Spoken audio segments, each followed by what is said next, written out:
سبحان اللہ ما اجمل کا ما حسن کا ما اکمل کا۔ نحمدہ و نصلی علی رسولہ النبی الکریم الامین، اما بعد فاعوذ باللہ السمیع العلیم من الشیطان الرجیم، بسم اللہ الرحمن الرحیم۔ قال اللہ تبارک و تعالی فی القرآن الحکیم، ان اللہ و ملائکتہ یصلون علی النبی یا ایہا الذین آمنوا صلوا علیہ وسلموا تسلیما۔ الصلاۃ والسلام علیک یا رسول اللہ، الصلاۃ والسلام علیک یا نبی اللہ، الصلاۃ والسلام علیک یا شفیع المذنبین، وعلی آلک و اصحابک یا رحمۃ للعالمین۔ اللہ تبارک و تعالی کی حمد و ثنا سرور کونین نبی مکرم وجہ تخلیق کائنات جان رحمت حضرت محمد مصطفیٰ صلی اللہ علیہ وسلم کی بارگاہ اقدس میں اور آپ کے جمیع آل و اصحاب کی بارگاہ اقدس میں درود و سلام کے نذرانوں کے بعد، سامعین ذی وقار، میرے دینی اور یقینی دوستو، بزرگوں اور بھائیوں، بحمدہ تعالی تفسیر اعجاز القرآن کا سلسلہ تسلسل سے جاری ہے، اور ہم نے اپنے سامعین کے لیے نبی کریم صلی اللہ علیہ وآلہ وسلم کی سیرت کے حوالے سے بھی اپنے دروس کا تسلسل جاری رکھا ہوا ہے۔ اسی تسلسل کو جاری رکھنے کے لیے آج انشاءاللہ العزیز ہم نبی کریم صلی اللہ علیہ وسلم کی سیرت کے حوالے سے اپنے 10ویں درس کو لے کر آئے ہیں۔ اس میں نبی کریم صلی اللہ علیہ وآلہ وسلم کی رضائی والدہ سیدہ حلیمہ سعدیہ کا ذکر خیر ہے، اور ان خوش نصیب عورتوں کا ذکر خیر کیا جائے گا جنہوں نے نبی کریم صلی اللہ علیہ وسلم کو اپنا دودھ پلایا۔ پچھلے درس میں ہم نے نبی کریم صلی اللہ علیہ وسلم کی ولادت باسعادت اور میلاد النبی کے حوالے سے اکابرین امت کی تصریحات آپ کے سامنے پیش کی تھیں، اور آج نبی کریم صلی اللہ علیہ وآلہ وسلم کی بچپن مبارک کی ابتدا باقاعدہ طریقے سے کرنے جا رہے ہیں۔ اللہ تعالیٰ سے دعا ہے کہ مجھے نبی کونین حضرت محمد مصطفیٰ صلی اللہ علیہ وآلہ وسلم کی عظمت و شان کما حقہ بیان کرنے کی توفیق مرحمت فرمائے۔ نبی کریم صلی اللہ علیہ وآلہ وسلم کی ولادت مکہ مکرمہ میں ہوئی۔ آپ صلی اللہ علیہ وسلم کی ولادت کے وقت جو نشانیاں رونما ہوئیں اور جو علامات ظاہر ہوئیں، ان پر بھی ہم پچھلے دروس کے اندر گفتگو کر چکے۔ اب یہاں پر نبی کریم صلی اللہ علیہ وآلہ وسلم جس دور میں تشریف لائے، اس دور کے رہنے والوں کے حالات سمجھنا، ان کی ذہنیت سمجھنا بھی نبی کریم صلی اللہ علیہ وسلم کی سیرت کو سمجھنے میں ہمارے لیے آسانی پیدا کرے گا۔ یاد رکھیے کہ عربی زبان ایک فصیح و بلیغ زبان ہے، اور اہل عرب بالخصوص اہل مکہ اس بات پر انتہائی نازاں تھے کہ ان کو اللہ تعالیٰ نے فصاحت و بلاغت سے نواز رکھا ہے۔ ایک شاعر اگر بھینس کی دم پر شعر کہنے پر آئے تو فی البدی 1000 اشعار کہنے کی صلاحیت رکھتا تھا۔ ان لوگوں کو اپنے اس ہنر پر، اس فن پر بہت ناز تھا۔ یہاں سے عرب کا کلچر ہم سمجھ سکتے ہیں کہ عربی لوگ ابتدا ہی سے اپنے بچوں کو فصاحت و بلاغت کی طرف راغب کرنے کے تمام امور وہ اپناتے رہے۔ انہی امور میں ایک امر یہ بھی رہا کہ جو بچہ بھی اہل مکہ کے ہاں پیدا ہوتا، یا اس سے متعلقہ علاقوں میں یہی رسم و رواج تھا، تو اس بچے کو اچھی تعلیم و تربیت کے لیے، فصاحت و بلاغت سیکھنے کے لیے، اور اس کی صحت کے نقطہ نظر سے اس کو کسی دیہات میں بھیج دیا جاتا، جہاں پر وہ زندگی کے ابتدائی 2 سال یا 3 سال تربیت پاتا اور ان کی زبان سے استفادہ کرتا اور وہاں کی خوشگوار آب و ہوا سے مستفیض ہوتا۔ یہی معاملہ نبی کریم صلی اللہ علیہ وآلہ وسلم کے ساتھ بھی پیش آیا۔ یاد رکھیے کہ نبی کریم صلی اللہ علیہ وآلہ وسلم کی جب ولادت باسعادت ہوئی تو آپ کے دادا محترم جناب عبد المطلب رضی اللہ تعالی عنہ آپ کو چند خوابوں کے ذریعے نبی کریم صلی اللہ علیہ وآلہ وسلم کی عزت، آپ کی عظمت اور آپ صلی اللہ علیہ وسلم کا مقام و مرتبے اور آپ صلی اللہ علیہ وآلہ وسلم کی جو شان و عظمت ظاہر ہونے والی تھی وہ بطریق خواب آپ کو دکھا دی گئی تھی۔ یہ خوابوں کا تسلسل جاری تھا اور آپ کے دادا جناب عبد المطلب آپ کو ایک خواب کے اندر اشارہ دیا گیا کہ آپ کے گھر پیدا ہونے والا یہ سعید بچہ، خوش نصیب بچہ اور صاحب عظمت و جلالت بچہ ایک بنو سعد کی خاتون جس کا نام حلیمہ ہوگا اس کے ہاں پروان چڑھے گا، ان کے ہاں اس کی پرورش ہوگی۔ تو لہٰذا اب ہم واپس لوٹتے ہیں، نبی کریم صلی اللہ علیہ وآلہ وسلم کی ولادت باسعادت ہوئی اور یہ ربیع الاول کا مہینہ تھا۔ ربیع الاول کا مہینہ تھا، اسی ماہ بنو سعد قبیلے کی چند خواتین جن کی تعداد 10 بتائی جاتی ہے، یہ اپنے قبیلے سے اس عزم کے ساتھ نکلیں کہ ہم اہل مکہ کے ہاں ان نومولود بچوں کو اپنی گود میں لیں گی کہ جو نومولود بچے ایسے گھروں میں پیدا ہوئے جن گھروں کے رہنے والے یا سرغنا صاحب مال ہیں، صاحب ثروت و اعجاز ہیں۔ نبی کریم صلی اللہ علیہ وسلم کی ولادت سے پہلے آپ کے والد محترم اس دنیا سے پردہ فرما چکے تھے، لہٰذا یہ ایک فطری سی بات ہے کہ آپ صلی اللہ علیہ وآلہ وسلم کو اپنی گود میں پالنے والی کوئی بھی خاتون نہ تھی اور نہ ہی کسی کا رجحان تھا، کیونکہ اس کو نبی کریم صلی اللہ علیہ وسلم کی پرورش اور تربیت کے بدلے کسی بھاری رقم کی کوئی امید نہ تھی۔ سیدہ سعدیہ، حلیمہ سعدیہ، آپ جس علاقے سے تعلق رکھتی تھیں قبیلہ بنو سعد تھا، انتہائی بہادر اور جری لوگوں کا قبیلہ تھا اور مجموعی طور پر یہ لوگ خوش اخلاق بھی تھے، مہمان نواز بھی تھے۔ بس قحط سالی کی وجہ سے اس قبیلے کے لوگوں کو بھی کافی تکالیف کا سامنا رہا۔ بہت سے جانوروں کی اموات ہو رہی تھیں اور کھیت کھلیان سوکھ چکے تھے، بلکہ سیدہ حلیمہ سعدیہ کی اپنی اونٹنی یہ اتنی سقیم اور کمزور ہو چکی تھی کہ وہ چلنے سے بھی عاجز تھی، اور آپ کے گھر کے اندر جو مویشی اور اونٹ یا اس کے علاوہ دیگر جتنے بھی جانور تھے ان جانوروں کی بھی تقریباً یہی حالت تھی۔ کسی بکری کے تھنوں میں دودھ نہیں اترتا تھا کیونکہ قحط سالی کا دور تھا۔ تو آپ کے شوہر جناب حارث وہ بھی یہ صورتحال دیکھ کر انتہائی مایوس تھے، تو انہی حالات کو مد نظر رکھ کر جناب حارث بن عبد العزیٰ یعنی سیدہ حلیمہ سعدیہ کے شوہر، ان دونوں نے آپس میں اس بات پر غور و فکر کیا کہ ہمیں بھی کسی بچے کو اپنے پاس لانا چاہیے جس سے ہمارے گھر کے مالی معاملات میں بہتری ہو جائے۔ جہاں پر 10 اور عورتیں بنو سعد سے مکہ کی طرف روانہ ہو رہی تھیں اور اچھے سے اچھے گھروں اور امیر گھروں کے بچوں کو گود میں کھلانے کے خواب دیکھ کر نکلی تھیں، وہیں پر سیدہ سعدیہ، حلیمہ سعدیہ آپ بھی اسی سوچ کے ساتھ اپنے گھر سے روانہ ہوئیں اور اس سقیم اور اس کمزور اونٹنی پر تھی جو چلنے سے عاجز تھی۔ ان 10 خواتین کی سواریاں آپ کی سواری کو ایسے پیچھے چھوڑ کر نکل گئیں کہ نظروں سے اوجھل ہو گئیں، اور سیدہ حلیمہ سعدیہ کا سفر انتہائی سبک رفتاری کے ساتھ بڑی آہستگی کے ساتھ جاری رہا۔ نبی کریم صلی اللہ علیہ وآلہ وسلم کے دادا محترم کو پہلے ہی خواب کے ذریعے سیدہ حلیمہ سعدیہ کے متعلق دکھا دیا گیا تھا، لہٰذا وہ بھی اسی خاتون کے منتظر تھے جس کا تعلق قبیلہ بنو سعد کے ساتھ ہو اور ان کا نام حلیمہ سعدیہ ہو۔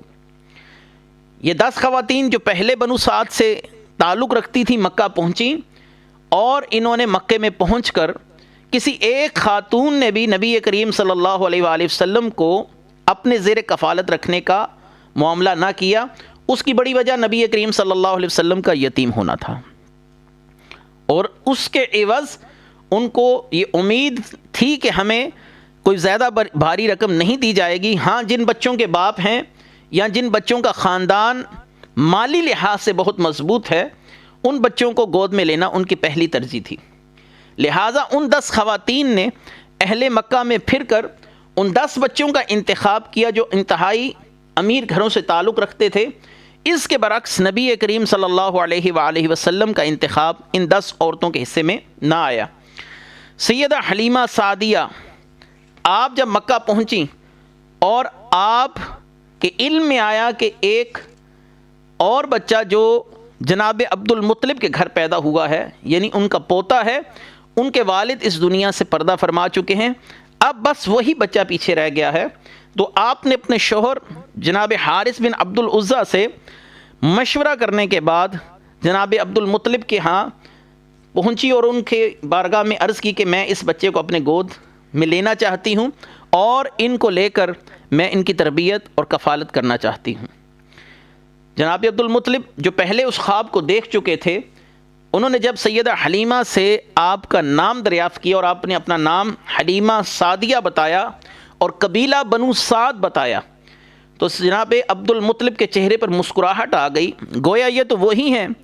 جن کا انتخاب اس عظیم بچے کے لیے کیا گیا۔ سیدہ حلیمہ سعدیہ کی پچھلی زندگی بھی انتہائی پاک بازی کی زندگی ہے،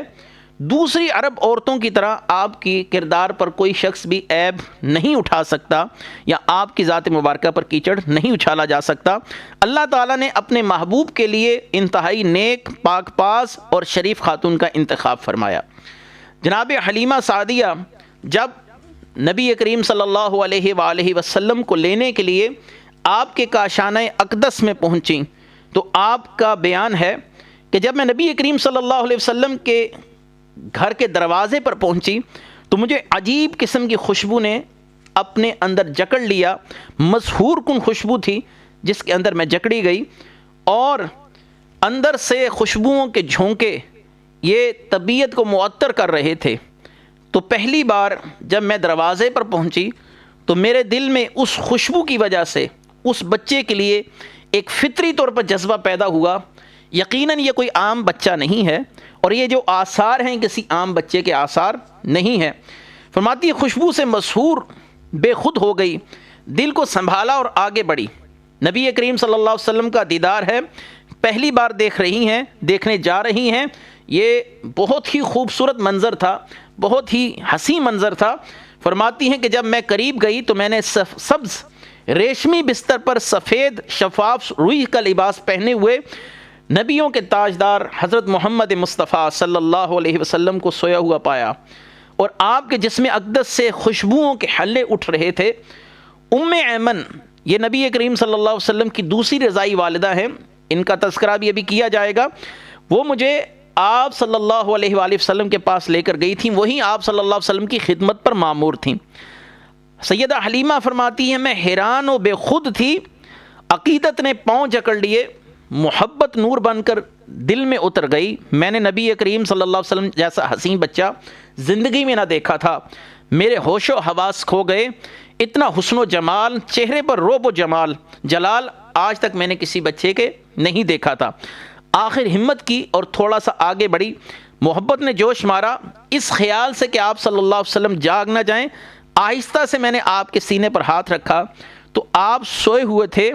اور آپ صلی اللہ علیہ وسلم کے سینہ اقدس پر جیسے ہی میں نے ہاتھ رکھا تو آپ کے لبوں پر مسکراہٹ آ گئی۔ آپ صلی اللہ علیہ وسلم نے اپنی آنکھیں کھولیں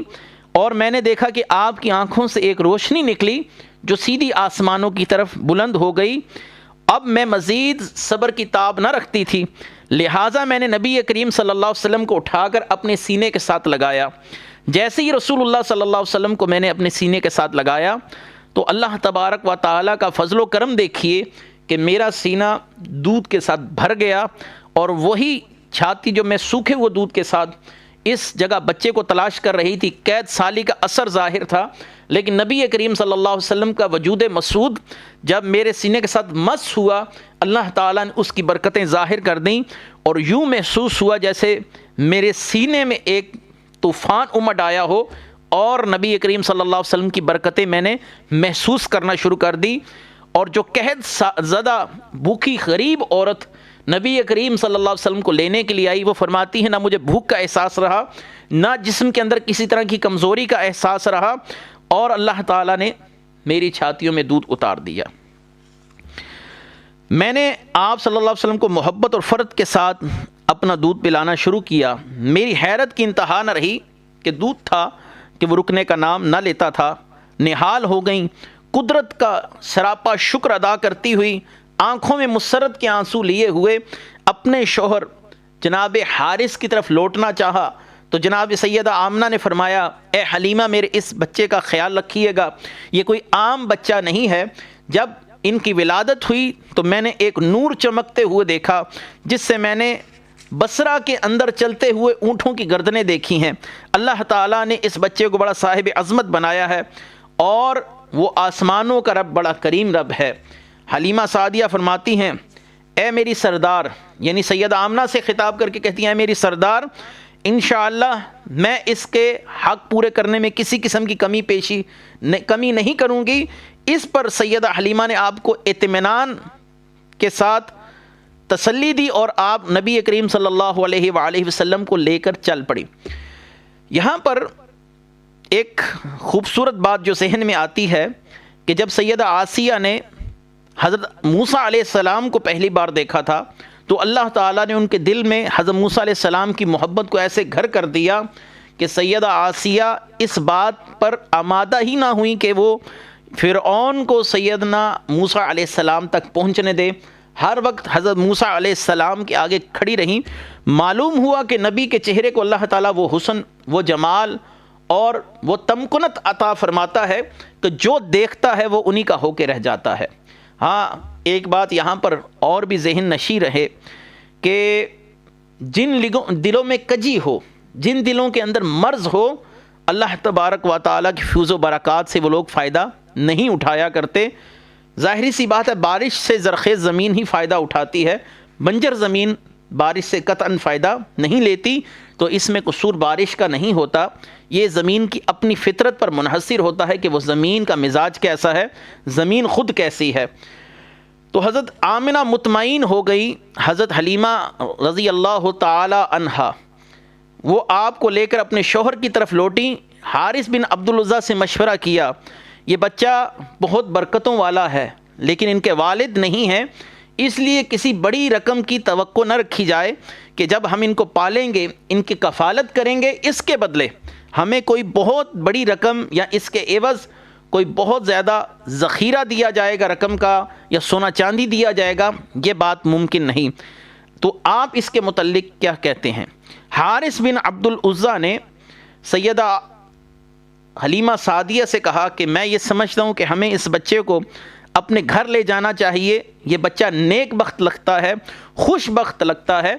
اور یقیناً سیدنا حارث کا یہ فیصلہ، نبی کریم صلی اللہ علیہ وسلم کا ان کے گھر تشریف لے کر جانا، اس معاملے نے ان پر برکتوں کے دروازے کھول دیے. مجھے یہاں پر ایک اور حدیث مبارکہ، اسی مقام پر ایک اور حدیث مبارکہ جو اس مقام سے منسلک کر کے میں آگے چلوں گا تاکہ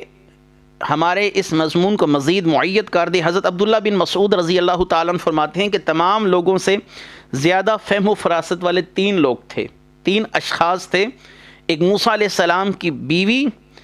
کہ انہوں نے اپنے والد سیدنا شعیب علیہ السلام سے کہا، اے میرے والد گرامی، حضرت موسیٰ کو اپنے پاس مزدوری پر رکھ لیجئے، یہ بے شک بہترین شخص ہیں جنہیں آپ مزدوری پر رکھیں گے اور یہ طاقتور اور امانت دار ہیں. ان کے والد حضرت شعیب علیہ السلام نے اپنی بیٹی صفورہ سے یہ سوال کیا کہ آپ نے ان کے دونوں اوصاف کو کیسے جانچا کہ یہ طاقتور بھی ہیں اور امانت دار بھی ہیں؟ تو ان کی بیٹی نے کہا کہ جب یہ کنویں پر تشریف لائے تھے تو انہوں نے ایک بھاری بھرکم چٹان کو اکیلے اٹھا کر وہاں سے ہٹا دیا، تو میں نے جان لیا کہ یہ صاحب قوت شخص ہیں. اور جب میں ان کو لے کر آپ کی طرف چلی تو انہوں نے میرے پیچھے چلنا گوارا نہ کیا، مجھے انہوں نے اپنے پیچھے چلنے کے لیے کہا تاکہ ان کی نظر مجھ پر نہ پڑے اور میں ان کے ساتھ اس طریقے سے سفر کر کے گھر تک پہنچی ہوں۔ اور دوسرا جنہوں نے فراست کا ثبوت دیا وہ سیدنا یوسف علیہ السلام کا واقعہ ہے کہ جب عزیز مصر نے آپ کو خریدا اور اپنی بیوی سے کہا کہ اسے عزت و احترام کے ساتھ ٹھہراؤ، عسیٰ ان ینفعنا او نتخذہ ولدا، کہ یہ ہمیں ممکن ہے کہ نفع دے، ہم اسے اپنا بیٹا بنا لیں۔ اور تیسرا حضرت ابو بکر صدیق رضی اللہ تعالیٰ عنہ نے انتہائی فراست کا ثبوت دیا، ہی نستخلف عمرا، کہ جب آپ نے اپنے بعد حضرت عمر فاروق کو چن لیا۔ یہ تین مقامات فراست کے تھے جنہوں نے آگے چل کر فیصلہ کرنے والوں کو انتہائی فائدہ دیا۔ میں کہتا ہوں کہ اسی مقام پر جب سیدہ حلیمہ نے فیصلہ کیا رسول اللہ صلی اللہ علیہ وسلم کو اپنی گود میں لینے کا، سیدنا حارث بن عبد العزیٰ نے نبی کریم صلی اللہ علیہ وسلم کو اپنے گھر لے جانے کے لیے حامی بھری، تو یہ فیصلہ ان تین فیصلوں سے بھی بڑھ کر بہت اہم فیصلہ تھا کہ نبی کریم صلی اللہ علیہ وسلم تاجدار کائنات حضرت محمد مصطفیٰ صلی اللہ علیہ وسلم کا انتخاب کیا گیا، ان کو اپنے گھر لے جایا جا رہا ہے۔ سیدہ حلیمہ فرماتی ہیں کہ میرے دل میں خیال آیا اس بچے کو اپنے گھر لے جانے سے پہلے میں بیت اللہ شریف میں جاؤں اور بیت اللہ شریف میں لے جا کر آپ صلی اللہ علیہ وآلہ وسلم سمیت بیت اللہ کا طواف بھی کروں اور حجر اسود کو بوسہ بھی دوں۔ فرمانے لگی جب میں بیت اللہ شریف کے اندر داخل ہوئی تو میرے لیے انتہائی حیرت کا مقام تھا کہ میں نے دیکھا کہ جب میں آپ صلی اللہ علیہ وسلم کو لے کر بیت اللہ کے اندر داخل ہوئی تو بیت اللہ میں موجود بت، بڑے بڑے بت، حبل اور اس کے علاوہ دوسرے بت، وہ سب کے سب سر نگوں ہو گئے اور اپنی اپنی جگہ انہوں نے اپنی گردنیں جھکا لیں۔ میں سمجھ گئی کہ نبی کریم صلی اللہ علیہ وسلم کی عظمت کا وہ معاملہ ہے جو مجھ پر اللہ تعالیٰ ظاہر فرما رہے ہیں۔ اور جب میں نبی کریم صلی اللہ علیہ وآلہ وسلم کو لے کر حجر اسود کے پاس پہنچی تو نبی کریم صلی اللہ علیہ وآلہ وسلم کو میں نے حجر اسود کے قریب کیا تاکہ آپ کے عنبرین لب حجر اسود کو چھوئیں، آپ اس سے برکت حاصل کریں، لیکن میں نے دیکھا کہ حجر اسود اپنے مقام سے خود ہی باہر نکل آیا ہے، گویا وہ نبی کریم صلی اللہ علیہ وسلم کی بارگاہ کی طرف لپکا ہو، یعنی خود ہی باہر نکل آیا اور آپ صلی اللہ علیہ وسلم کے مبارک لبوں کے ساتھ مس ہوا۔ اللہ تبارک و تعالیٰ نے گویا حجر اسود کو بھی یہ شعور دیا کہ جو تیرے پاس آئے ہیں یہ وہی صاحب عظمت نبی ہیں جن کے لیے میں نے کائنات کو تخلیق فرمایا ہے۔ سیدہ حلیمہ سعدیہ رضی اللہ تعالی عنہ فرماتی ہیں کہ واپسی پر بنو سعد کی وہ خواتین جو مجھ سے پہلے 10 امیر گھروں کے بچے لے کر روانہ ہوئی تھیں، جن کی سواریاں میری سواری سے زیادہ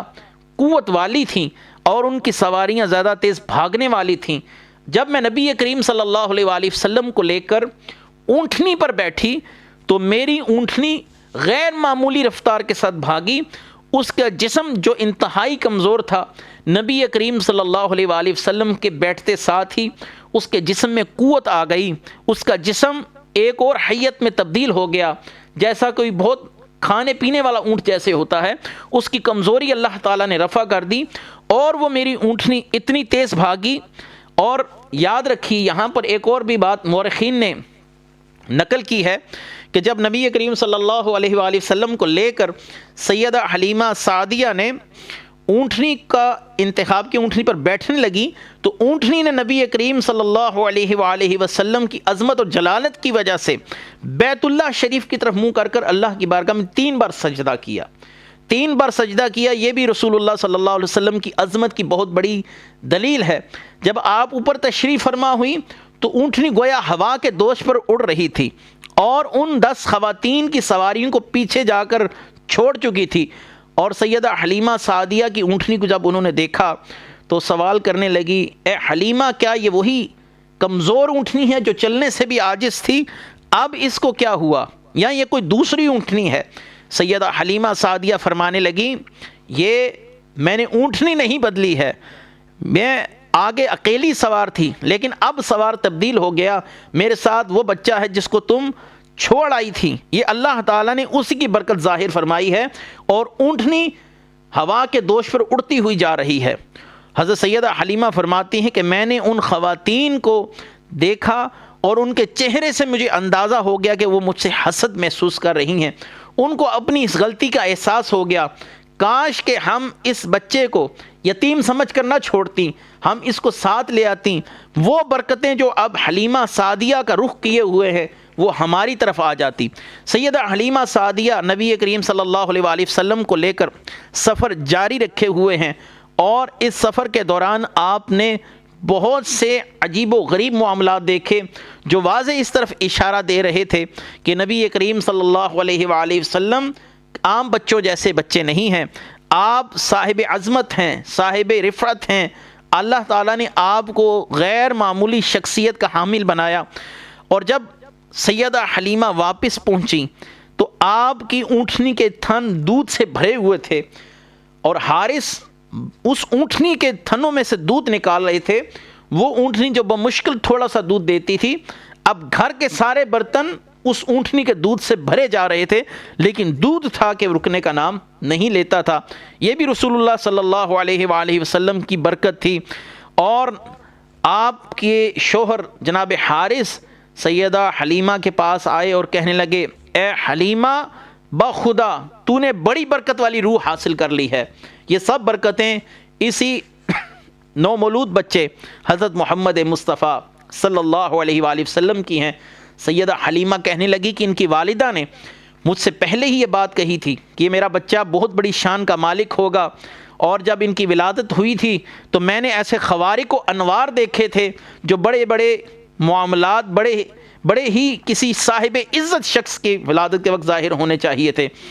ابتدا میں نے عالم خواب میں بوقت ولادت عالم بیداری میں نبی کریم صلی اللہ علیہ وآلہ وسلم کی بہت عظیم شانیں دیکھیں۔ یہ سیدہ حلیمہ سعدیہ وہی پیغام جو آپ کی والدہ نے سیدہ حلیمہ سعدیہ کے ساتھ گفتگو کی تھی اپنے شوہر کو بتا رہی ہیں۔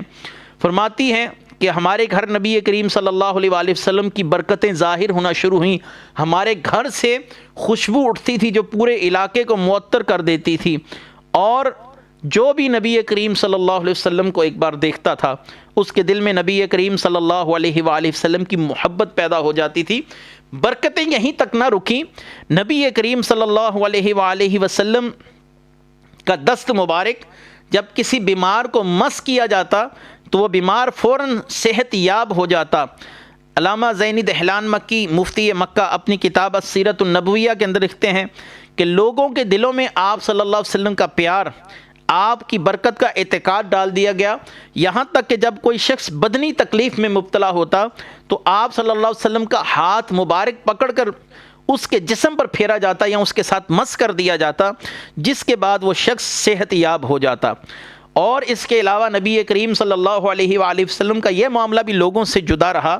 کہ ایک عام انسان کی نشو و نما اور بڑھنے پھولنے کی جو ترکیب ہے یا جو ترتیب ہوتی ہے اس سے بھی نبی کریم صلی اللہ علیہ وآلہ وسلم کا معاملہ جدا رہا۔ آپ صلی اللہ علیہ وسلم عام بچوں سے مختلف تھے۔ دوسرے مہینے میں ہی آپ صلی اللہ علیہ وسلم نے ہاتھوں اور قدموں کے بل چلنا شروع کر دیا، اور تیسرے ماہ نبی کریم صلی اللہ علیہ وسلم اپنے قدموں پر کھڑے ہو گئے، اور چوتھے ماہ آپ صلی اللہ علیہ وسلم دیوار کا سہارا لے کر چلتے تھے، اور پانچویں ماہ نبی کریم صلی اللہ علیہ وسلم کسی سہارے کے بغیر چلنے لگے۔ آٹھویں مہینے میں آپ صلی اللہ علیہ وآلہ وسلم نے کلام کرنا شروع کیا، آپ کی زبان اقدس سے صاف صاف کلام سنا جاتا تھا اور سمجھا جاتا تھا، اور 9ویں مہینے میں فصاحت اور بلاغت کا یہ عالم تھا کہ نبی کریم صلی اللہ علیہ وآلہ وسلم اللہ اکبر کبیرہ والحمد للہ کثیرہ سبحان اللہ بکرۃ و اصیلا، اتنی روانی کے ساتھ اور اتنی صفائی کے ساتھ فرمایا کرتے تھے کہ سننے والے حیران رہ جاتے تھے۔ اور نبی کریم صلی اللہ علیہ وآلہ وسلم کی عادت مبارکہ تھی، جب بھی آپ کسی چیز کو پکڑتے تو اسے پکڑنے سے پہلے بسم اللہ پڑھا کرتے، جس کا مطلب یہ تھا کہ قدرت خود نبی کریم صلی اللہ علیہ وسلم کی نگرانی اور حفاظت فرما رہی ہے۔ اور اس عالم طفولیت میں بھی اکیلے نہیں تھے، بلکہ عنایات ربانیہ کا نزول نبی کریم صلی اللہ علیہ وسلم پر ہر وقت ہو رہا تھا۔ انوار و برکات کے ان جلووں میں نبی کریم صلی اللہ علیہ وسلم کی عمر مبارک 2 سال ہو چکی تھی،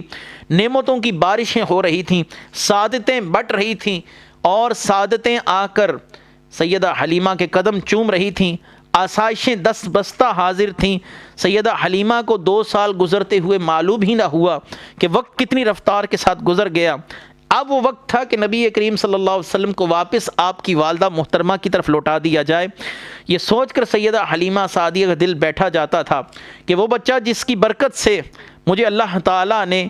ہر سعادت عطا فرما دی، لوگوں کے ہاں میں سعادتوں والی سمجھی گئی، اس بچے کی برکتوں سے میرا گھر برکتوں والا بن گیا۔ اب نبی کریم صلی اللہ علیہ وسلم کو لوٹانے کا وقت ہے، وعدہ پورا کرنے کا وقت ہے کہ 2 سال ہو چکے، اب آپ صلی اللہ علیہ وآلہ وسلم کو لے کر میں آپ صلی اللہ علیہ وسلم کی والدہ کی طرف لوٹ جاؤں۔ جب سیدہ حلیمہ سعدیہ نبی کریم صلی اللہ علیہ وسلم کو حسب وعدہ لے کر مکہ کی طرف روانہ ہوئیں اور مکہ پہنچتی ہیں تو آپ سیدہ آمنہ کے پاس آئیں۔ اس کو آپ اتفاق کہیے یا اللہ تعالیٰ کا مزید سیدہ حلیمہ سعدیہ پر کرم کہہ لیجئے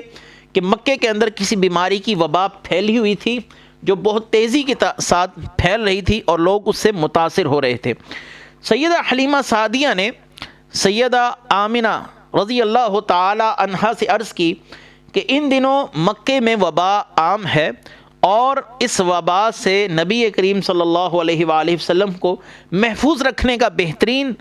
طریقہ یہی ہو سکتا ہے کہ میں آپ صلی اللہ علیہ وسلم کو واپس لے جاؤں اور آپ صلی اللہ علیہ وسلم کو مزید کچھ عرصہ اپنے پاس رکھوں تاکہ آپ صلی اللہ علیہ وآلہ وسلم مکے میں پھیلی ہوئی اس وبا اور اس بیماری سے محفوظ رہ سکیں۔ نبی کریم صلی اللہ علیہ وسلم کی والدہ کو یہ رائے بہتر معلوم ہوئی اور نبی کریم صلی اللہ علیہ وآلہ وسلم کی والدہ نے اسی میں اپنا دلی اطمینان پایا تو آپ نے حضرت محمد مصطفیٰ صلی اللہ علیہ وآلہ وسلم کو سیدہ حلیمہ سعدیہ کے ساتھ واپس لوٹا دیا تاکہ آپ انہیں اپنے پاس رکھیں اور یہ حفاظت وہاں رہ سکیں۔ جب نبی کریم صلی اللہ علیہ وآلہ وسلم کی والدہ نے آپ کو سیدہ حلیمہ سعدیہ کے سپرد کیا اور وہ دوبارہ اپنے قبیلے بنو سعد میں لوٹیں تو آپ صلی اللہ علیہ وسلم کے رضائی بہن بھائی یعنی حارث کی 2 بیٹیاں انیسہ اور شیمہ جو نبی کریم صلی اللہ علیہ وسلم کی رضائی بہنیں تھیں اور حارث کا ایک بیٹا یعنی حلیمہ سعدیہ کا بیٹا عبداللہ، یہ تینوں پکار اٹھے نبی کریم صلی اللہ علیہ وسلم کو دیکھ کر، دیکھو ہمارا قریشی بھائی واپس آ گیا۔ انہوں نے انتہائی فرحت محسوس کی۔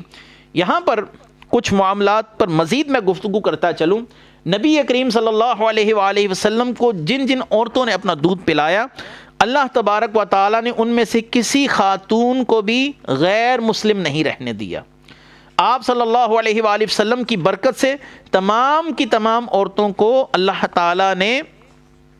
اسلام کی دولت سے بہرہ مند کیا۔ نبی کریم صلی اللہ علیہ وآلہ وسلم نے سب سے پہلے جس خاتون کا دودھ پیا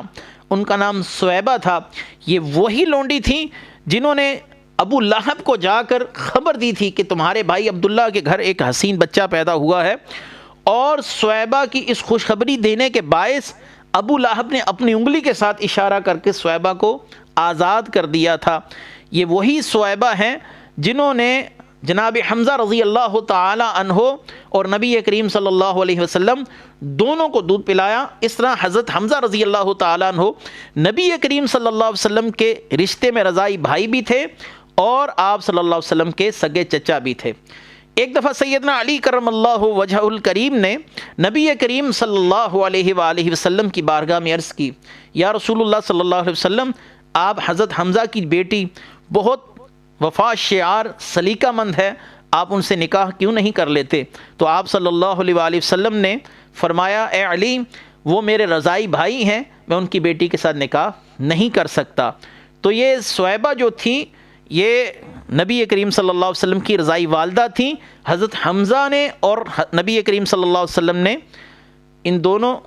حضرات نے سویبہ کا دودھ پیا، اس طرح یہ آپس میں رضائی بھائی ہوئے۔ دوسرا، نبی کریم صلی اللہ علیہ وآلہ وسلم کے تایا زاد بھائی ابو سفیان، انہوں نے بھی نبی کریم صلی اللہ علیہ وآلہ وسلم کے ساتھ اس خاتون سویبہ کا دودھ پیا تھا۔ یہ نبی کریم صلی اللہ علیہ وسلم کے بچپن کے دوست بھی تھے، اور بعد میں جب نبی کریم صلی اللہ علیہ وسلم نے دعوی نبوت فرمایا تو ان کی نبی کریم صلی اللہ علیہ وسلم کے ساتھ دوستی والا معاملہ ختم ہو گیا،